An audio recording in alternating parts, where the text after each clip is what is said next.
Hello, and welcome back to another episode of the Black Men Matter series on the male perspective.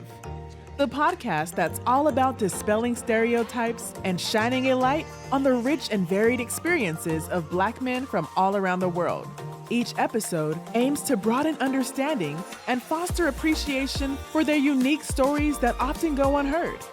Now, here is your host, Lana Reid, to introduce you to yet another remarkable Black man with an insightful perspective to share. Hello, everybody, and welcome back to another episode of The Male Perspective. I am your host, Lana Reid, and today, on this day, I had the pleasure of sitting down with a gentleman by the name of Bertrand Ngampa. He is a leader in the technology space, an author, and a coach out here assisting people getting in their optimal mental health and economic health space. Looking forward to spending some time with him today, learning more about his work. But first and foremost, as I always do, I take a quick moment to pause and say thank you to you for making time for me today. Time is a gift. Once we give it, we can't get it back. So I truly appreciate you making time, especially with the babies and the wife and everything, to talk to little old me. And with that, welcome to the show. Oh, thank you. Thank you so much for that. That's an amazing intro. I really do love that. Yeah, and I'll Awesome. let my kids know that you gave that to them too as well. I'm blessed to be here, so I appreciate it. Legacy is amazing. So the little ones, are truly a blessing. So we always have to make sure we give shout out to them. So anyways, but let me get in because I've got a lot of stuff to talk to you about today, and I don't want to take up too much of your time, but I'm pretty sure I'm going to take up some of your time today. Let me start off, as I mentioned in the opening, you are first and foremost, the first hat that you wear is in the tech space, right? Yes. How does a man bridge that over to mental health and economic health? How did that, because those are kind of two different spaces. How did you do that? How'd that come about? Yeah, yeah, you're all right. So there are definitely different spaces, but the one thing is that we are now seeing how technology is being used in every aspect of our lives, especially with a lot of people know AI, right? Whether it's Mm-hmm. Claude, ChatGPT, Mantis, everyone is using it in some type of capacity to increase efficiency in the workspace. But what I've done is I'm using it now to increase efficiency in mental health in men, holistically looking at the whole man, right? There's an issue and there's a gap because a lot of men are struggling. 80% of suicides in the US are men, right? And that's what is accounted for as 20% are gonna be women, right? Mm-hmm. We gave women that space to come and talk and say what they need to say. But men, a lot of times if I'm a man and I go out, whether it's social media or anywhere else, and I say something, they're gonna be like, man up, Mm-hmm. right? That is across the board for generations. Every man has said the same thing. Man up. You quietly go into despair or go into this like hole, and you're supposed to come out as a phoenix and arise. But instead, what I said, hey, look, if men aren't going to therapy, what do they need so that way they can do that? I created a journal, which is great, but still, yet again, men aren't going to write their feelings down. But what do we have access to every single day? Our phones.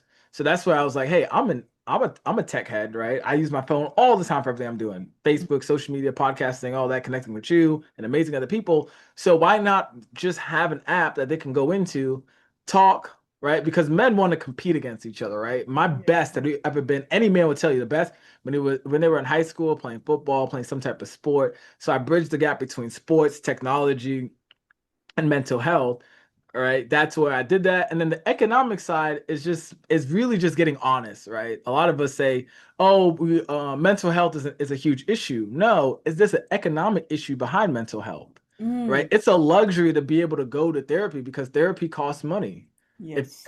if you're paying out of pocket for therapy, it's about two. I'm gonna say average. We'll just say $200. If the average income in America, $53,000, 54, just if you $54,000, that's including the billionaires. If you take the billionaires and the people that are high 1% out, we're facing more like $36,000. And if you look at black, especially the black household and the disparity of wealth, for every $1 we have, white families have 15.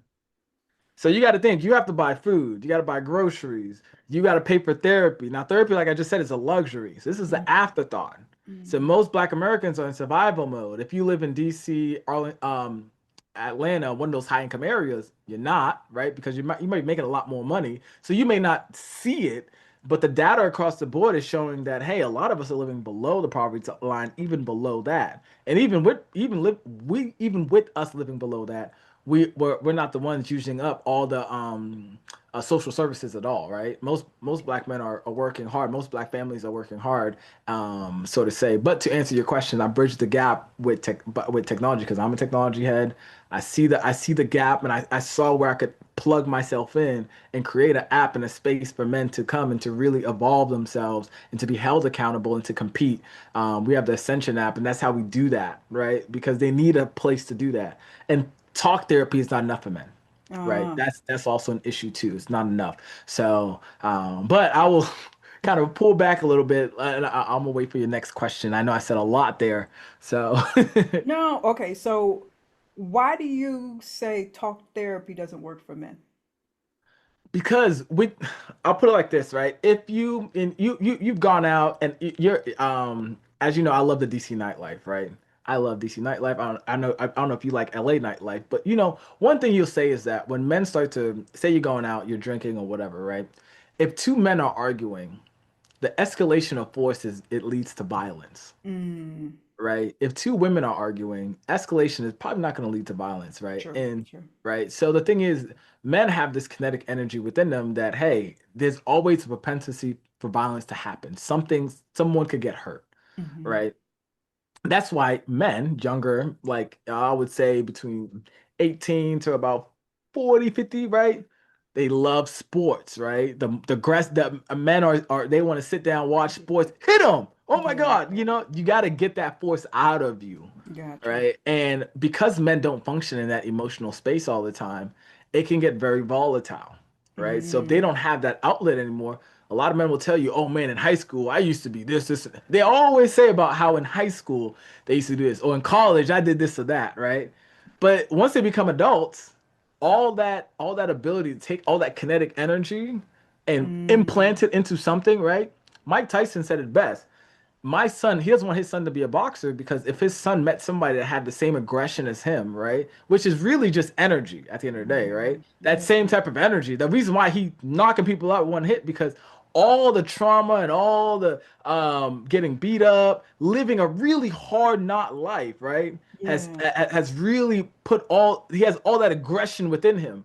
And it's okay in sports to let it out. Hmm. But it's not okay in real life that if your boss says something you don't like, you don't just throw the dukes up and start fighting. No, Hmm. you're a man of class, you're a man of social standard, right? So you Hmm. have to take a step back and say, tactfully handle somebody with care when you have a conversation. You have to have a conversation. When you really just say, Yeah. hey man, what's up? Come on.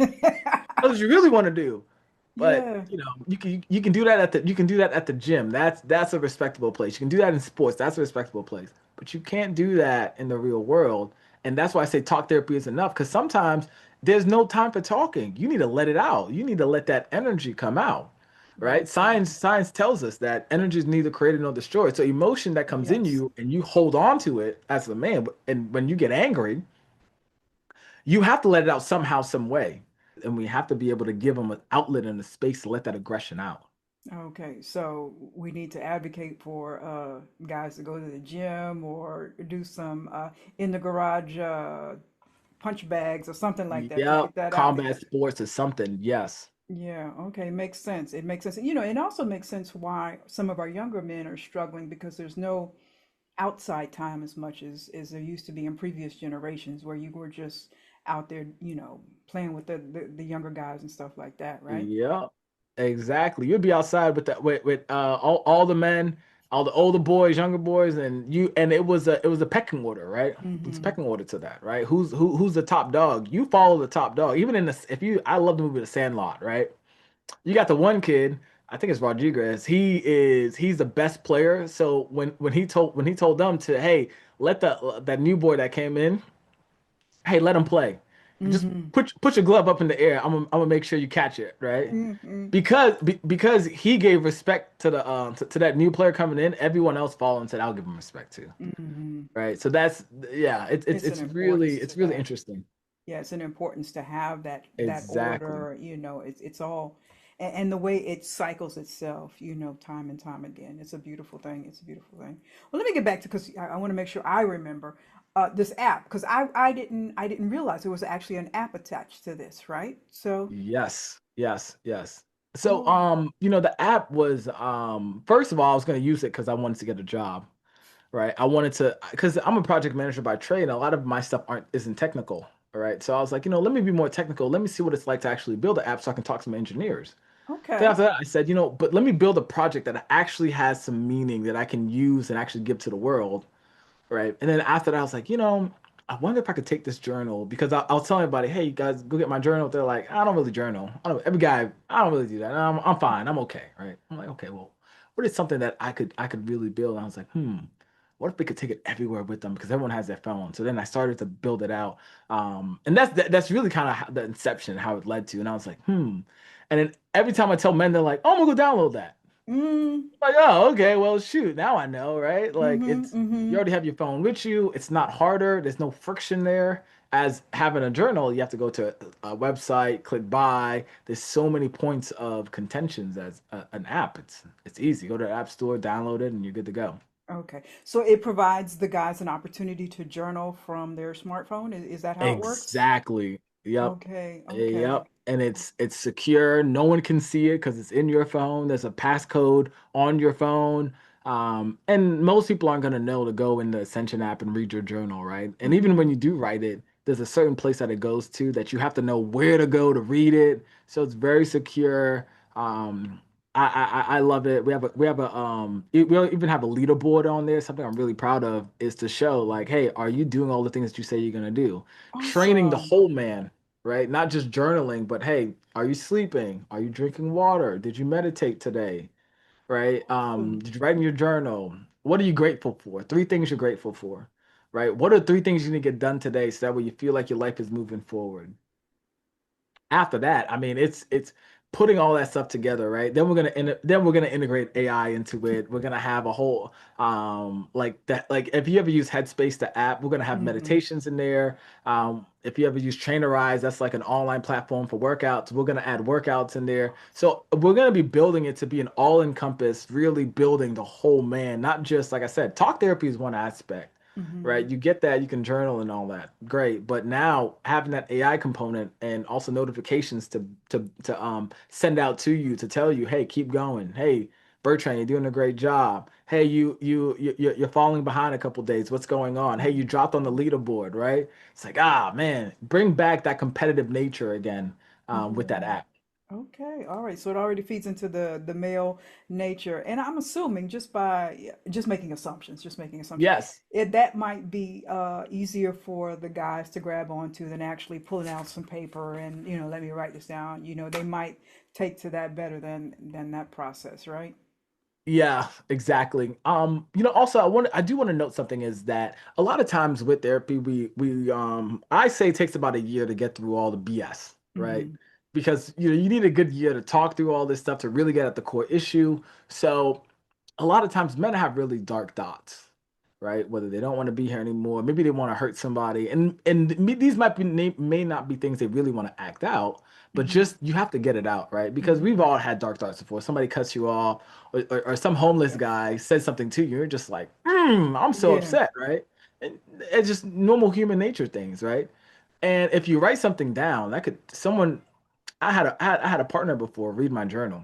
Didn't even know she read through it. And I felt so violated. But now a lot of men tell me that too. It's like, oh man, I could never write anything down. Because what if somebody reads my stuff and now it changes their view about me, or they thought this, or they go and tell somebody something. Right. So having it on the phone is like that second extra layer of protection, right? So that way no one can ever access it as well. So that's just something to just kind of let the men out there know, like, hey, that tidbit of secureness of having it in a secure place too is really important. Okay. Yeah. And this is total sidebar conversation, but because you mentioned romantic partners, and some of the times when in partnership with you guys, the desire is to kind of be in your headspace. Let me understand what's going on. Okay, what's in there? Because, that's how I'm going to be closer to you. I'm going to connect with you. How does the partner get in? get in there then if it's so enclosed? So just to understand your question. So like, say I have a romantic partner. She wants to understand me better. She's like, hey, can I read your journal so I can understand you better, right? Or you talk me through it at least, right? Yeah. So I think I tell men all the time the journal is for you, Mm-hmm. right? The journal is for you. It's you to it's a place for you to go and be as dark or to be the real you as possible, Okay. right? So my romantic partner, the only way she's ever gonna get in is one, if I give her access to the journal, right? Or two, at the end of the day, is talk her through what I feel is Mm-hmm. okay Mm-hmm. to share, right? Because then again, this is also me, right? This is me at my core, me naked, standing in front of you, exposing myself at the highest degree. No, I may not, maybe it we're not maybe at that level yet. So what I do is I share only a certain part of it, right? I don't Mm-hmm. share all of that, I just share a certain piece because that is what you can receive, or that's Mm-hmm. what I'm willing to share with you, right? Because the Understood. pace in which I share is at my discretion, not our relationship discretion. Okay, understood, understood. And I guess that also bleeds over into when you're in therapy. You know, you mentioned earlier that it takes about a year to unpack all this stuff. Some of that time is just, building trust with the therapist. Like, okay, I don't know if I should tell you this because Yes. this is a little dark right here. I mean, I know that's what I'm here for, but I'm not really Yep. comfortable with you. I don't know you from, I might run to you in the grocery store and you're looking at me like, oh, they were talking about. Exactly, exactly. You have to get comfortable, and once you build that comfortability with somebody, Hmm. then you can start to unleash more and let them in more, right? Because we also have to be honest. Men from a young age have been trained to shut off the emotional, and that if you are emotional, you're a woman, you're gay, you're a sissy. So this is also a societal issue, right? And Yes. culturally too. So Yeah. Awesome. Awesome. Well, let me get to your book here because yeah. we can go here for a while. I see that. But you have a book coming out soon, and I love Yes. the title. My mind just kind of went a whole bunch of different ways when I first read it, but I'm gonna let you tell it. Yeah. Why should white men have all of the money? Very, very provocative title. Yes, it is. And I love it. I love it so much. Okay, let me tell you this funny story. So I posted like, hey guys, what do you guys think the title should be online? And this white guy came under my comments, right? Tucker. And funny enough, like all my friends messaged me and they were just like, hey, your boy Tucker, he's coming after you again, right? And I was just started laughing. Um, but he said the book is trash. You're promoting victimhood mindset.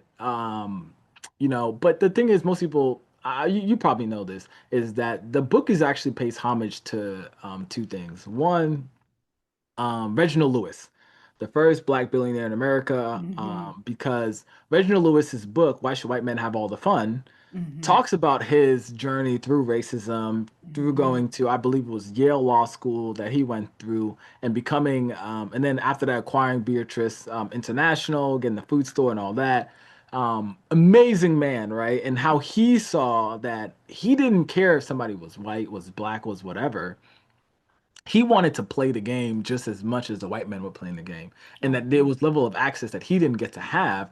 And I understand that because I do felt that being in the military. I've seen that firsthand accounts, right? Of people like, how did this guy or girl, white woman, white woman or white man get faster than this guy that's been here? And the only Mm-hmm. difference is the skin color, True. right? Behind closed doors, a lot of drug deals get made, decisions Mm-hmm. get talked about, people get advanced just because of that, Mm-hmm. right? We don't like to we and a lot of people will say also too, just like Tucker said under my post, oh, you're promoting victimhood. No, the first half of the book, actually the first chapter, what I call chapter 00, there's three people to blame. And I want to say this, I'll say this out loud right now. Black people in America are victims to three people: white terrorist angry mobs, the US government, and a racial system, right? Mm-hmm. Number one is now I have to get more sources on this. However, this is something that I found that is very profound. 99% of lynchings that went on, only 1% have a conviction rate. Mm-hmm. I So looked at 99% of the lynchings, there is nobody held responsible. White angry mobs that went into Rosewood, that went into Seneca Valley, that went into the Tulsa, right? And in North Carolina is another community too. There Wilmington. was, you said Wilmington? Wilmington. There was no one held accountable for all the property, for all the bodies, right? All the businesses that got taken. So when black people left because white angry mobs came into the towns on different occasions, when black people had their own things, people came, ran through that, shot, killed a whole bunch of black people. No one was held accountable. They took the banks, they took the property, right? The government never reimbursed black people for that.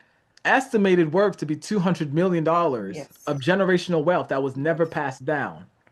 So you got to think a house, which, for example, I want to say it was Bill Gates' parents that financed his Microsoft because Bill Gates they were in the garage, right? I think his parents gave him $250,000 from their house, right? But because his parents were yet again, even most of these billionaires that you see came from someone that had a house, pulled money out of their Equity, house pull to the equity invest, out. Yeah. right? If we don't address it and say, hey, that's the truth, that's what's going on, right? The second thing too is the US government has to be held accountable for all Mm-hmm. that, right? It's black citizens it left for dead, Mm-hmm. right? Yet again, if you look at the cocaine and crack epidemic, right? The mass incarceration of black and brown people. If you had crack, you got a longer sentences. If Yes. you had cocaine, which was usually it's a white man's drug, right? Mm-hmm. It's a rich man's drug. Hey, it's okay. Slap on the wrist. It's cocaine. Yes. It's whatever, Yes. right? But also too, the CIA had Blandone use the real Freeway Rick Ross to sell $1 billion worth of crack in our community, Mm-hmm. extract the money from the community to go fund wars. This is Mm-hmm. not something that I'm saying out of my mouth. That's a conspiracy. It's a fact. It's a known Yes. fact, It's and it's documented. proven, and it is documented. Gary Webb, the reporter that shot himself twice in his head. I just love to say that shot himself twice in the head committing suicide. He documented and Yes, he it did. was the one that exposed that. Yes. Yet again, and even too, James Edgar Hoover for the FBI, he said if black people we have to make sure that the black community that never has a black messiah. That's why they went after Martin Luther King, Freddie Hampton, any black person, Malcolm X, any black community that Leading had us some type of forward. footing of helping the community to rise. They would always kill the leader and then infiltrate by using our own people to infiltrate us, right? Yes. Last but not least, the system, Mm-hmm. right? We can honestly say, hey, look, black women especially, I think, are the number one people being laid off right now in this Mm-hmm. whole economic game of layoffs. Mm-hmm. Uh, Black wealth is taking a hit because why? You've seen a whole bunch of rise of black women getting degrees and right. True. However, with True. that comes they were taking up space, right? And also let me just also say this: DEI helped white women, did not help black women or black men at all. But Mm-hmm. even black women starting to find their footing and get access to higher paying jobs and all that. This economic system killed all that with all the layoffs, Mm-hmm. right? Which I'm a big proponent for people to get a trade, like almost like Booker T. Washington, get a trade and then start your own business. Because Have a why? Because fallback. Because exactly, have that yeah, fallback plan. Have a have that job, fallback. get a trade. But even in that first half of that book, that's what I'm explaining is that if black and brown people are victims and minorities are victims to white angry mobs because white angry mobs never get held accountable. We look at even the Capitol Hill, what happened January 6th, right? When they ran through the Mm-hmm. Capitol. All those people might have went to jail, but then got what? I want to say exonerated by the president. Yes, pardon.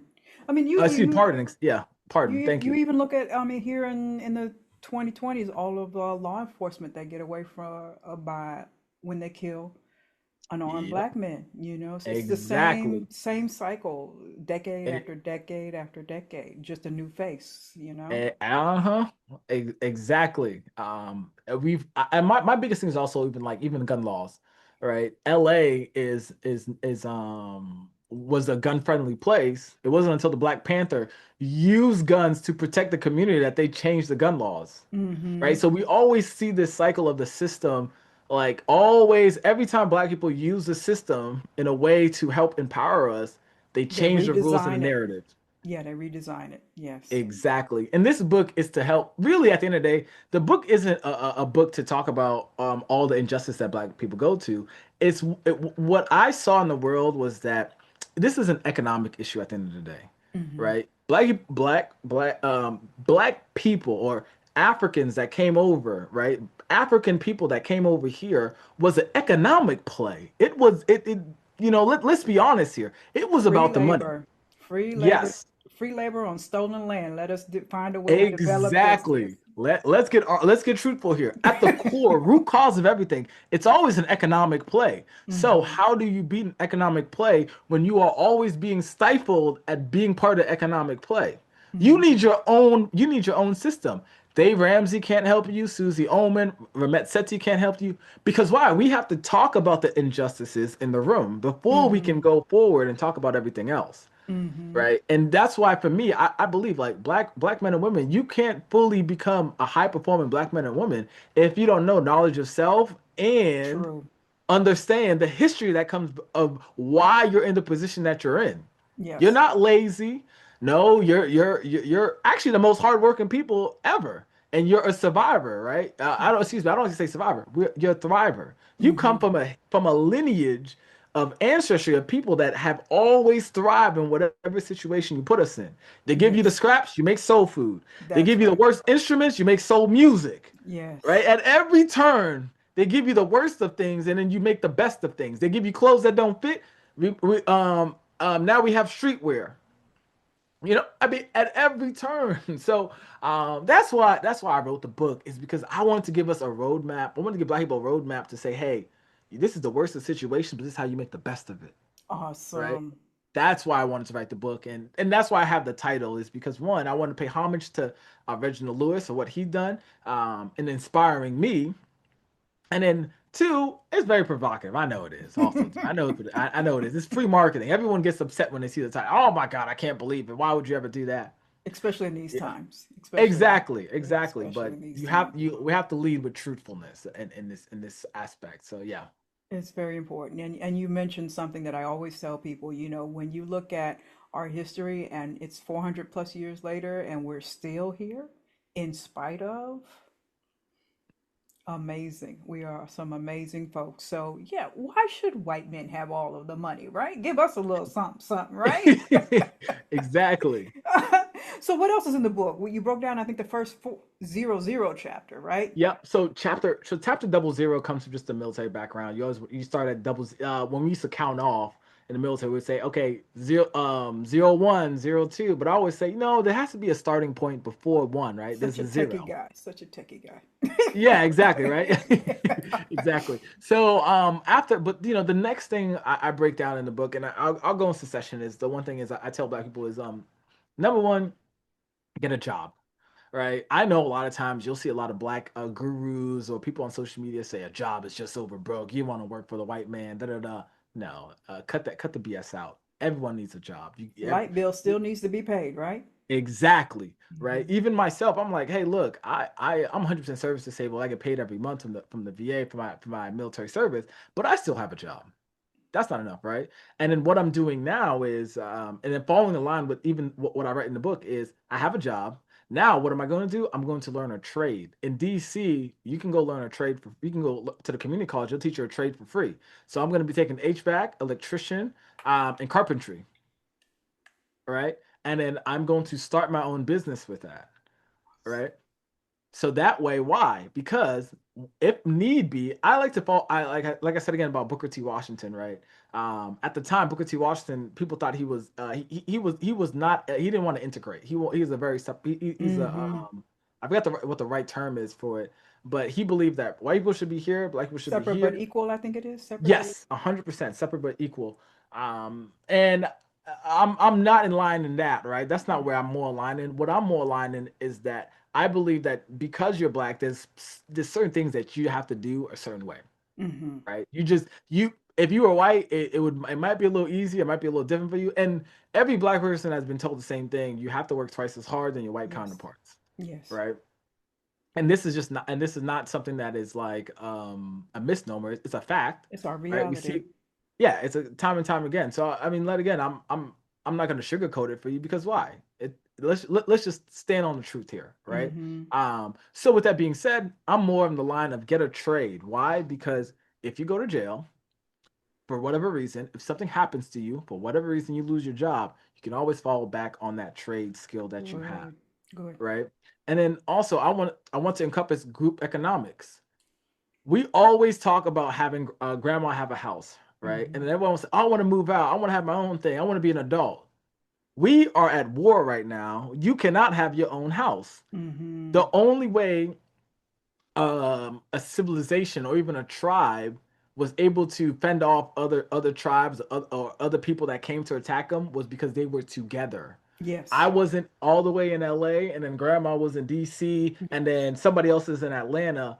No, we have to sacrifice for the next generation, right? Mm-hmm. I could easily go get a penthouse, live in there and do all that. No, what I'm Mm-hmm. doing is I'm thinking the long-term play of getting a compound, buying a whole bunch of land, building a house, then building a house next Awesome. to me, right? To make sure that my kids can what? Go to school and get educated, go get a trade, get educated, and not have to worry about rent. Rent is the biggest expense that we have, right? So if you look at the data and then you use it, right, and then you reverse engineer it to build a plan.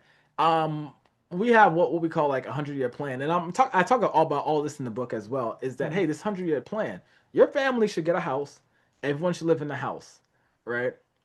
Pay everything off, pay everything off. After you pay everything off, then you can start to expand in a very economically rich way, right? But Mm. you're doing it all together. Then you have a Mm. trust, you buy stocks. Just open up, like for example, my wife and I, we have a stock plan for our children. Every week, $100 goes and we buy VOO or VTI stock. And Awesome. our kids, by the time they're 18, minimum should have $100,000. Awesome. So they're not starting from zero, they're starting with something in their hands. And then also life insurance. Mm-hmm. I buy as much life insurance as I can. We have a overfunded policy. My kids, if I should ever die, should will instantly become millionaires. All right, so that way each of them will have enough money. Now, of course, I want 10 kids, so I want more. Don't tell my wife that, but I'm just saying I want Poor to build an army wife. out here, right? But yet again, coming from that standpoint of economics, right, is that I want to be able to teach my family. I want to be able to prepare them for the day that if I should ever die, my wife can carry on and teach them these things, right? Mm-hmm. And then at the end of the day, and also the book is just to also encourage them, right? Along the journey of paying off your debt, it's a hard journey, right? You Yes. may fall, you may fail. Hey, I paid off my debt, I think 3 or 4 times now, right? The first time I did it, I was so happy I got back into debt because I was like, Oh, oh, I'm debt free. I kept swiping the card, kept swiping the card, kept swiping the card. It's natural, right? You're yeah. not used to having all this money. I mean, I at one point I think I had over $100,000 saved up, whatever.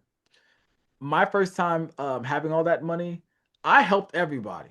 Mm. Helped everybody. And I talk about this warning in the book too. I said, when you pay off your debt, do not help anybody. It sounds No. wrong.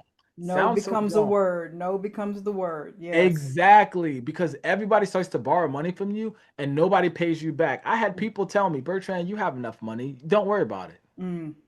I gave you $5,000. I gave you 10,000. Why do you think it's okay to not pay me back? If I was a Mm-hmm. bank, I would repo your house right now. But because Bertrand, right, Mm-hmm. is okay with money, okay with talking about money, right? They demonize me for asking for my money back when in turn when they were asking me for it, I said, "Okay, I gave it freely." Mm. So yet again, this idea, right, of I forgot what it's called, but there's a certain term for it. But like black people, especially when you reach a level of success, it's like we all reach this level of success. It's crabs in a Don't let barrel. anybody do that to you. But that goes back to what you were hinting at about community and building the compound. I think if everybody got back on board with, okay, we are building this together, you start to look at Yes. the individuals in your tribe as team members. So, okay, yeah, Bertrand came up, he's got some cash, but I know that is a hindrance to his building, his family structure if I keep on pulling and pulling and pulling from, and we don't have that community mindset. So I think that's something else that we have to work on. Yes. And it's funny enough. So people always say that, oh man, black people can't work together. Black people don't work together. No, the work of what black people should be working on, it starts in your family. It starts with like Mm-hmm. me and my wife, we work together. Mm-hmm. I came up with the plan. I told my wife, I said, hey, we are gonna go learn a trade. Mm. I didn't say, "Hey, mom, hey, cousin." Da, da, da. No, no. I said no. The best way to pull somebody into your religion, into your business, into your way of thinking is to model success. Ace example. Yes. Right? Exactly. Be the example so that way they can see you. Be a Mm. lighthouse. Right? Yes. So that way they're like, "Oh, well, whatever you're doing is working. Mm. What did you do?" Well, Mm. hey, I'm glad that you asked. Here's the Mm. book I wrote about it, and then this is what I did. Mm-hmm. Right? Because for example, if I was broke and I said, "Hey, you know what? Lana, you want to make money? I'm gonna show you how to make money." Well, I'm broke. I have there's no validity to my word. The Mm-hmm. reason why people gawk over Steve Jobs, Bill Gates, Gary Vee, all these LeBron James is because why? They make a whole bunch of money, Mm-hmm. They right? have Yet again, proof. like I said from the jump, economics at the end of the day it always comes down to money. I Mm-hmm. believe that 100% because if you look at the root cause of everything, politics, any type of mountaintop or what they say like keystone mover in our economy of what we call America, it always comes down to money. Who's gonna foot the bill? Mm-hmm. Taxes, money, right? Human capital, it's a money Yes. thing, right? Everything is a money thing. Mm-mm-mm. So, and the trade and the job I know these social media influencers are like, no, but you can just be a social media influencer and that's the next big thing. And, it's this constant messaging of like, you should be working hard and life shouldn't be so hard. But, coming from my generation of Black folks, it just seems ridiculous because you have to work. You have to invest something into this process called life. You have to be a long range thinker. And there's nothing wrong with the 9 to 5 gig. I don't understand why people are demonizing this foundation. Like I have to do this now. Yeah, maybe down the line there's some freedom, but I have to set the Yeah. foundation now. The so I am going to school currently for data. So I'm a data scientist by trade, right? Project manager, data scientist. My master's in the data scientist. My PhD is going to be in urban economics and excuse me, urban leadership and education. And what I see the main issue is that people take a lot of like data and then they skew it for whatever message that they want. Mm. Social media influencers will tell you a job is just over broke. Join my team in life insurance because 80% of millionaires got their money with by life insurance. That's the issue is that we always want to understand, okay, where did they get the data, and then what messaging are they trying to promote with their data? You got to ask yourself that because Mm. what happens, this is how people program ideas into your head. They either pop up with a question like, are you tired of your job? Well, in your head you're like, yeah, I'm tired of Yeah. my job. Do you want to work from home? Yeah, I want Yeah. to work from home. Yeah, yeah, okay. Now you're already agreeing. Like, okay. Mm. Well, hey, let me show you a simple method so that way you can quit your 9 to 5, spend more time with your kids. They're just telling you all the benefits that you can have, right? Now, the mechanism on which you do that, whether it's remote cleaning, whether it's I don't know, joining my network marketing team, whatever it is, you're already programmed to start thinking, yeah, the job is just over broke. I'm not Mm. making enough. I don't like my boss. And if Mm. you get enough, now you start to fall in line to whatever frequency or whatever thinking they want you to think at. And then it's easier to sell you on whatever. Now it's easy to be like, hey, give me 5,000, give me 20,000, I'll teach you this, right? And also, I also want to say is not everyone can be a social media influencer, but everybody can be an electrician. Everyone can be a plumber. Everyone can go be a carpenter, Mm-hmm. right? We don't have enough of those. Mm-hmm. We don't. There's enough at H. There is such a hit. So I'm also a general contractor. There is such a hit on general contractors out here, right? When people are running to be social media influencers, do you know you can start a construction company, right? Subcontract the work out because this is normal for this, right? Um, and you can go make billion. You don't have to make billions. You can go make a healthy six-figure salary, just subcontracting work out from other people. I mean, cleaning, pressure washing, and these things don't even require junk removal. Doesn't even require a license in most states. You gotta look it up. Wow. You can go start a business cleaning. You can go to a dollar store, get $100 worth of cleaning supplies, go clean people's houses, and charge $300 and make $1,000 in a weekend cleaning 3 or 4 houses. And I'll tell you, every black person knows how to clean because everyone knows Saturday morning. You heard With the church music music on, turn that's on. what, yeah, Exactly. right. Right. So I tell people all the time, if I ever fall on hard times, I'm gonna go clean houses. Yeah, That's a six-figure skill that you have. yeah, You can go junk removal. People have junk in their houses. They're like, they'll pay you to remove that, and yeah. there is no one telling them how much you can charge. Painting. Do you know paint? I had a general contractor, a painting job, $5,000 because my first time, did I know really what I was doing? No, nobody knows what they're doing with any of this stuff, right? Mm-hmm. But you learn on the go. Yeah. Right? And it's not a very sexy or cool business like, oh, I'm gonna chill in an island and I'm gonna Mm. hit a few buttons and everything is gonna run. I'm gonna make millions of dollars, right? Or I'm gonna sell a course online, or I'm gonna do this. It is so much easier to be a general contractor or being a home service type of business, right? People are always gonna have houses, and even Yes. if they don't have houses, they're gonna be apartments that need cleaning, that need some type of something. Anything you think of in a house, you can make 100,000 millions of dollars just serving people's houses.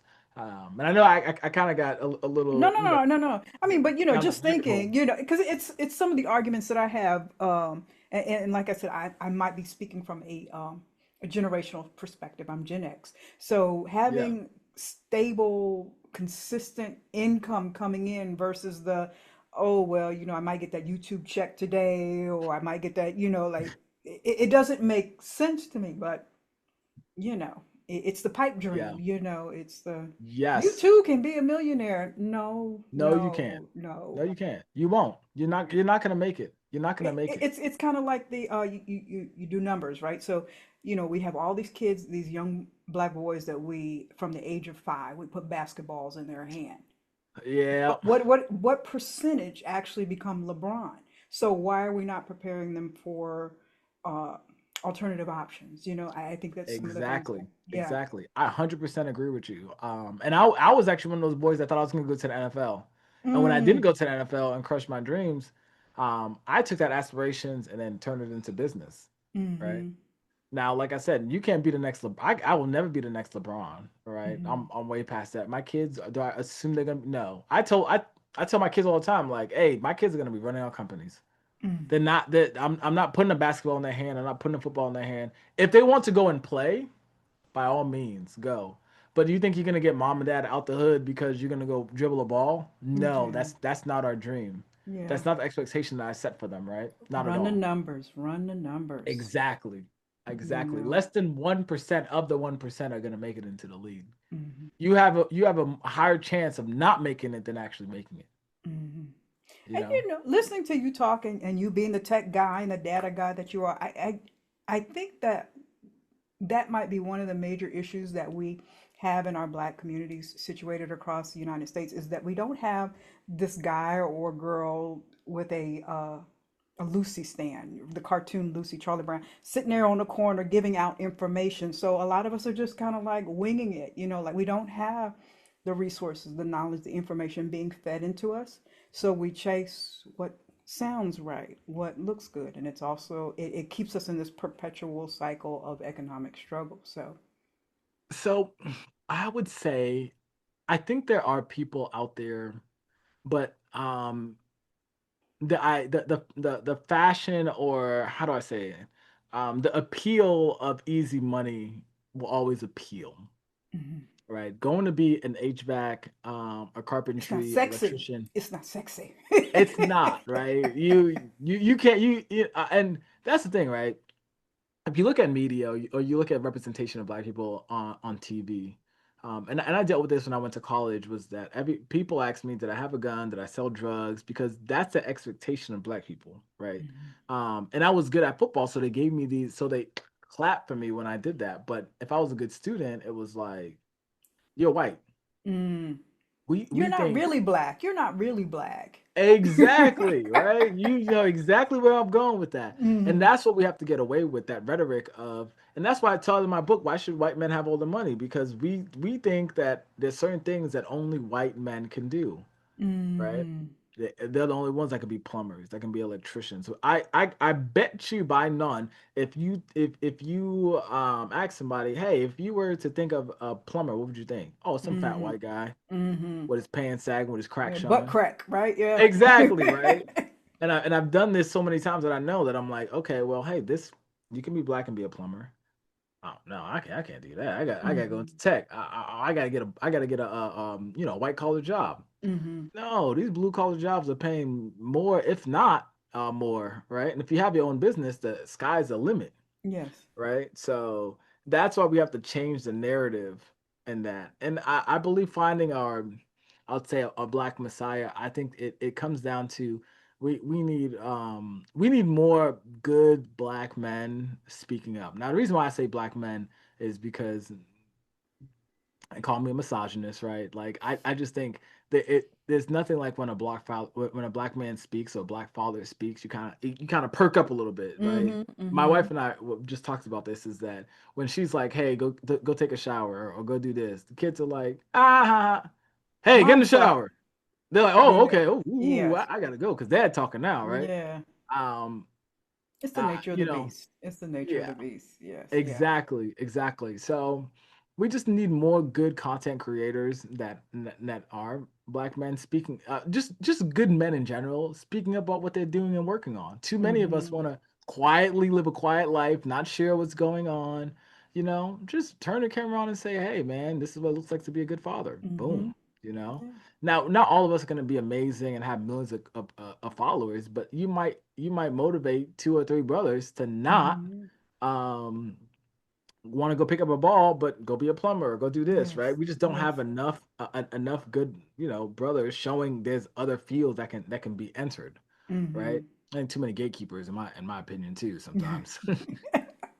It's a mix, and I guess that's that's the problem that we're at right now is there's just so many toxic dysfunctional voices that are getting the forefront that the good messages kind of get drowned out, and Yes. when you're talking about the good brothers are like looking like that's some crazy folks over there. I'm not even getting over. I'm just Yeah. trying to raise my family, and Yeah, it's hard. And I thank my wife for helping me because she'll push me and say, "Did you record a podcast today?" Because I have a goal of recording one podcast every day and hitting publish. oh, bless So your heart. it's hard, but the reason why I say that is because I feel just what you just said, um, is that the good brothers need about out here sharing the story of what's going on, what's working in life, what's not working in life, what plan do you have? Because yet again, there's too many brothers that aren't doing anything, Mm-hmm. selling you pipe dreams, and then we look at the whole community as a whole like, oh, they're scammers, they're grifters. No, Mm-hmm. we gotta let good people need to start sharing that message. They need to see good people sharing that Mm-hmm. message, right? Mm-hmm. Yeah, because if all you see is this, then this is all you know how to do, right? So, Yes. we need to see something else. So, when you're talking about HVAC and blue collar work and going back to like the 1960s and stuff, it was, very popular for black men, working in the auto factories or working, blue collar work or HVAC work or plumbing work in black communities, but that was when segregation was taking place. So we had these Yes. these hard skills, but somewhere along the way, it just became sexy to wear a suit and Yeah. smell good. Industrialization really killed us because of that. And in World War II, a lot of black men went to war, came back, GI Bill and stuff like that. But at the end of the day, I think it's gonna come back. I think the emergence of that will come back. Yeah, because that is steady, like you said, that's steady income. People are always going to need their plumbing fixed. They're always going to need their grass cut. They're always going to need something worked Yep. on. So, why shouldn't brothers get that money in their pocket? So Exactly. that's Exactly. okay. Well, let me ask one more question before I ask you my random question, and this might Yes. spin us off for another 20 minutes, so be patient with me. But I want to make sure you have another book that you're working on. Dark Protocol sounds like sci-fi book, but it's not, right? Oh, yes, yes, yes, yes, yes, yes, yes, yes. So, I'm super excited about this book. I'm excited about every book that I'm working on, but especially for this book, The Dark Protocol, is because in the military, I had a friend that took his life, and Mm-hmm. a lot of times this is what happens, right? Men go through really dark times, Mm-hmm. right? And they just say, I'm fine. They go through it. Custody. I went through a custody battle before. Divorce, right? They go through they lose the love of their life, right? Some woman kind of hurts them, right? So now they become red pill, you know, Mm-hmm. men, right? They fail, right? They don't make it to the NFL, they don't make it to the NBA, so they feel as if the whole thing that they're working for their whole life they didn't reach it. Mm-hmm. There's these big climactic like events in men's lives, and they go through everything alone. And the reason why I say this is because just because your wife is at the side, I told my wife, hey, even when I was going through custody, I told my wife, you are with me, but I'm going through it by myself, right? And Mm-hmm. I feel alone because I have to go through it by myself. You can't take the stand from me, Mm-hmm. right? I have to pay that money, right? And on top of that, as I'm going through custody, I have to make sure the household is good. I got to make sure my wife is okay. I got to make sure emotionally I'm okay. I got to make sure my kids are okay. So my dark protocol for me was the warfare that most men. I might change it to the dark season of warfare because that's what it is, right? Mm-hmm. You're at war with yourself and whatever event is going on in your life, Gotcha. right? And like I told you, 80 in the beginning, I told you 80% of men are committing suicide, taking their lives because they are, I'm fine, I'm okay, I can handle this, I'm a man. Mm-hmm. And if I ask for help, I feel less like a man. Mm-hmm. I remember going through custody. I told my wife, I need help. That was the most broken. That was the most I feel like crying even now just saying talking about it because at that point I had no nothing in the tank. I did not feel like a man anymore, not even a boy. I just didn't feel human anymore because why? I felt as if as a man I should carry the brunt of everything by myself, right? I should be the leader. I should be in the front. Mm-hmm. But the minute I asked for help, I said, "Wow, I'm so weak." I Mm-hmm. had to change that narrative in my head that it's no, I'm not weak. I'm a human. I'm That's not a right. god, Yeah, I'm a right? human. I need Yeah. some help. And finally, when I said that, I was just like, okay. I was exhausted, right? Because I was holding that in, right? The Yeah, I need to have ask for nothing help, left. Yeah, I have nothing left. nothing left. So finally asking for help gave me the ability to finally just receive. And then now the whole term of receiving help too now, that's more exhausting because I'm Mm-hmm. like, man, I should be able to do this myself. It's okay, you can't. No. But yet again, culturally, black It's men yes. have we're not even black men, all men in general, right? But I'm speaking specifically for black men is that we've told them that, hey, you got to shoulder it, be a man, step up, Mhm. so what, you Show know, no weakness, right? Right. exactly, you can. So that's why I wrote the book is because there's gonna be it's not if when you're going through a dark time in your life, you have to prepare in advance for these things, right? Mm-hmm. For example, I was gonna go through another dark season, but I prepared. When my son was born, I lost my job, right? So imagine the day my son, the day my wife goes to the hospital, they laid me off. Now I'm supposed to be providing for my household, right? I'm a household of four. I'll say four, but a household of like what, four, five, six, right? Of us all together, right? I'm the guy that makes sure everything runs month to month, year by year. I lose my job, my income, and my wife is pregnant, and she's in the hospital about to give birth, and they tell me I'm laid off. Oh my gosh. So you can only imagine where my head is spinning. But what did I do in advance? I saved money, right? I made sure that I had enough money saved that and I even told her, I said, hey, we're gonna aggressively save just in case if something happens, right? But that's me and my wife coming together in agreement and saying, hey, this is Mm-hmm. what we need to do, prepare for this next child's coming, right? Mm-hmm. Boom. We have all this money saved, right? I mean, we have so much money saved that I was just like, I don't know if I don't feel like looking for a job. You know? So I can breathe for a moment. Exactly, right? But the grief of also losing a good job, right? I'm not gonna lie, I did like the job that I was doing. It was remote. I worked. It paid really well. But I also enjoyed what I was doing too, Mm-hmm. right? So for me, being able to prepare for that, so that way my dark season right now of now looking for a job. I mean, as you know, this job market is pretty crazy. I've had a lot of great conversations and interviews and stuff like that, just waiting for offer to come back now. But even with that being said, if I didn't prepare, how darker would my season be? Mm-hmm. Mm-hmm. Right? You're a new father without a job, right? Now, mind you, I do have businesses and I do consult people and stuff like that. So I know how to make money, right? If I have to go make money, I can definitely go make money. But steady But money. having that steady check Yes. coming in, every 2 weeks, hey, every 2 weeks you're gonna get 2,000, three Mm-hmm. thousand, 4 or 5, whatever. Okay, perfect. That Mm-hmm.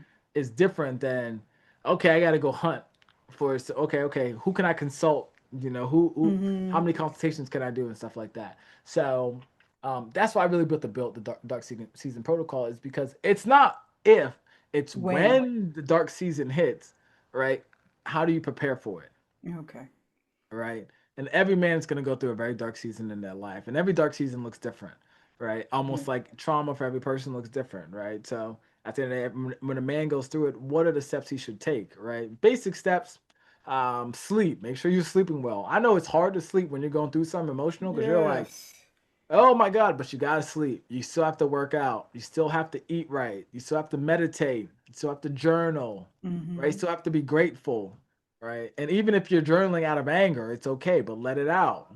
So that way you can have something clear in your mind. If your mind is cluttered with, oh my God, oh my God, oh my God, oh my God, you can't think of a plan of action, right? Mm-hmm.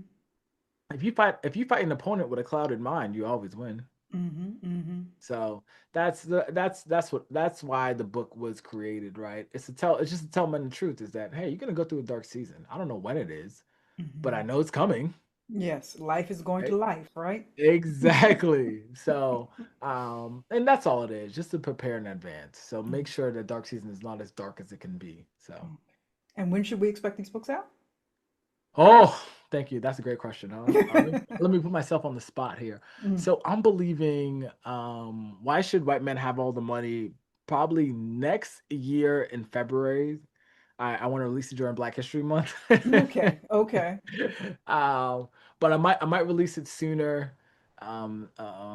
With that, but I really just want to do a justice of it. I'm making sure that everything is sound in there. So that's why I really want to take a good year to write it. Actually, funny enough, it's actually done. So um yeah, but I don't know. I might even do Juneteenth and release it. So yeah, but and people should also know too, the book will be $100 on Amazon, but it will be also free. So I will be passing the book out for free. So I'm gonna get copies, pass it out for free. My Awesome. I'll tell people too is that at the end of the day, it really comes down to the value of the book, Mm-hmm. right? I believe, is it worth $100? I do believe that, yes, Mm-hmm. but I don't want you to spend $100 to get it. I want you to come get a free copy because why? I want you to value it. I want Beautiful. you to read it, right? Beautiful. At the end of the day, this and they always say if you want to hide something from Black people, put it in a book, right? No, We're gonna get this knowledge to you somehow, right? exactly, right? So and it also is a marketing tactic, right? If I tell you, hey, this book is $100 on Amazon, but you can have it for free right now, it's like, well, why is this book $100? Yeah. Right? And I know some articles, some news place is gonna be like, this guy is trying to make money off the community, and it's like, no, he wants to make sure this book is valuable and seen as Yes. value, Yes. And right? you got A to hundred pay dollars is attention. still $100, whether the economy is up or down. Yeah. And that's another thing that we do. We don't pay attention to the whole pitch. So yeah, it's $100, but if you come and network with me, you have an opportunity to get it for a cheaper, and you probably get some more gems than the book gives too if you actually have some one-on-one time with me. But Exactly. we got to listen to the Exactly. whole thing. We got to listen to the whole message. We Yes. kind of get distracted sometimes. Be patient with us. Be patient with us. So Yeah, that's I right. understand. I will. Awesome. Yeah. Well, let me ask you my random question, and then I'm gonna ask you to tell us how we connect with you, and stay tuned Yes. for. So let's see how. Let's see what I got. Let's see what I got. Okay, I love it. I'm waiting. Okay, you don't have to Ooh. say the name. You don't have to say the name, okay? Okay. Because you have a wife. So, do you still remember the name of the first person you had a crush on? Me, the first person I had a crush on. High Actually, school. I do know. Okay. Okay. Yeah, You don't have to say the name. yeah. High school, kindergarten, elementary, college. It was what grade were we in? I had strict parents, so we there was no sort of like dating or anything until I went into, I think I want to say maybe fourth or fifth grade. Yeah, Mm, it was fourth or fifth grade. okay. That's when I finally and actually funny enough, my I started dating behind my parents' back. And back in the day, you had the dial phone, right? Uh-huh. So you know how you would the internet you would dial up, and you had Mm-hmm. AOL Messenger. That's how I would talk to her with AOL Messenger. Oh, you're dating And yourself. I then remember, yes. yes, exactly. I just dated myself, right? And then I would yes.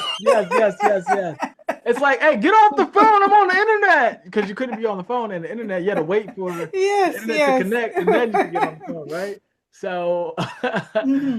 um, but with that being said, that's how I would talk to her. It was, I mean, it was. I think it was a great experience because I think that was probably, and my wife wouldn't mind. It's just, it was. I think I want to say one of the purest like puppy love ever because at the end of the day, like you don't know what you don't know, right? You're thinking, Yeah, oh, like yeah. head over heels. I really like you. You really like Hmm. me. The And innocence that was of the it first like all. relationship. And my cousins actually forced me to tell my mom about it. And my mom was like, "Oh, okay." And I thought I was gonna get destroyed. I thought I was gonna get Mm. like annihilated. But mom was like, "Oh, okay, cool." Hmm. So Oh, okay. All right. You have yeah. brothers and sisters? Oh yes. So I got an older brother. I got a younger brother, and I got a younger sister. Oh, okay. So they were there to walk you through the whole relationship. No, no one actually knew. That was funny enough. Okay. No, Okay. that was a secret I kept with me. Okay. All righty, dear.